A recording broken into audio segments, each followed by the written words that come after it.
Hey guys, so today I've got some news coming up. Actually, there's quite a few interesting things going on everywhere from brushes to government. So let me start out with my first topic. Clarisonic, which is owned by L'Oreal, is calling it quits. They announced this, I think, yesterday or the day before. So if you want a replacement brush head, you better hurry. And I think a lot of the brush heads were already sold out and hadn't been restocked.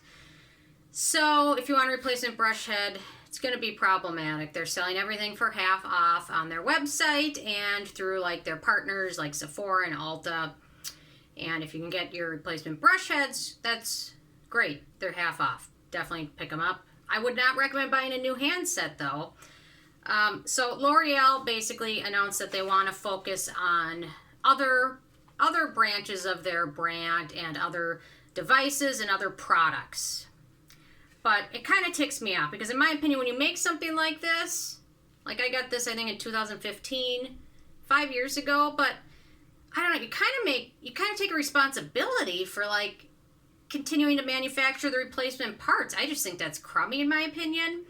And if people want to keep using theirs or just recently bought one, they've been on sale a lot in the last year. So obviously L'Oreal knew this was coming down the pike, but you kind of take a responsibility to allow people to continue to make parts. It'd be like making a car and then never making any replacement parts for it. Well, I guess it's a little different when we're talking about a $200 thing versus a $20,000 product, but it is kind of irritating to me, especially like there's all these like dermaflash things and a lot of beauty tools that use replacement parts like replacement blades for, and if they're not going to keep making them, it's irritating to have spent the money to invest in the device and then not be able to continue to use it.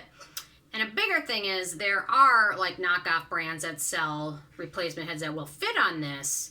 However, I want to say most of those are probably made in China, which brings a safety issue as well. So if you're replacing with a replacement brush head, the fibers could be different. They might not be manufactured properly. They could fall out, anything like that.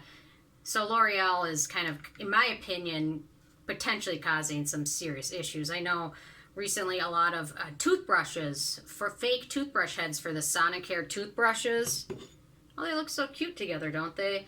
These were found in China, but they were very dangerous because the brush heads were manufactured in a location where there was animal bad stuff, things like that.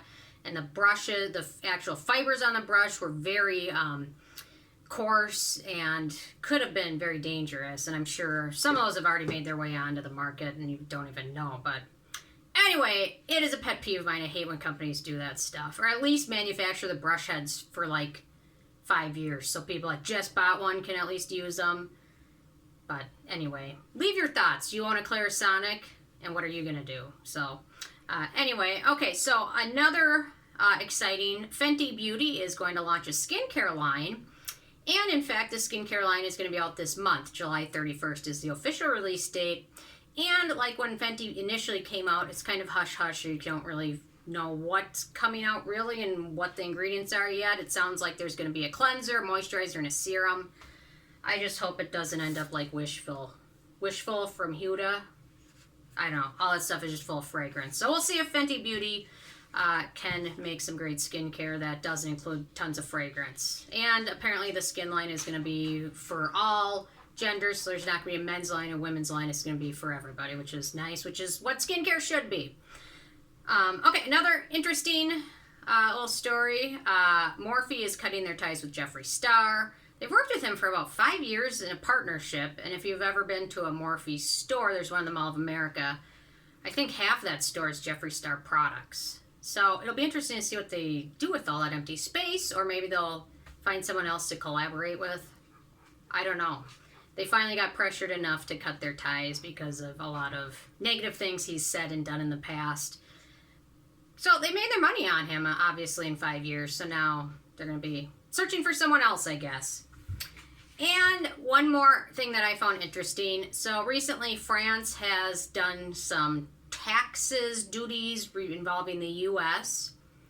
So the U.S. is retaliating with those by adding a 25% duty onto French cosmetics coming in the U.S. So I'm not exactly sure how that will affect brands. I mean, Caudalie, so obviously it's a French company, but when you look on the packaging, it says manufactured for Caudalie, USA, New York, New York. So perhaps they won't be impacted because they make some of their stuff here. I don't know. Another popular brand. I love this sunscreen. It does have fragrance, but it's nice. So I guess we'll see, but I guess if I was somebody that used a lot of French cosmetics, I might be tempted to stock up a little bit. Not a ton because they'll go bad, but maybe stock up a bit. 25% on a $20 product isn't a ton of money, but if you use a lot of it or sell it or whatever, it could end up being a lot of money. So I don't know. France fires over and we fire back. So anyway. So those are the exciting news stories. We're all over the place today, but I'm interested in hearing from you guys what your thoughts are. So definitely leave a comment, and tomorrow I'll be back more with the Zinc Sunscreen Versus. So stay tuned for that. And love hearing from you. So thank you guys so much. I will see you more tomorrow.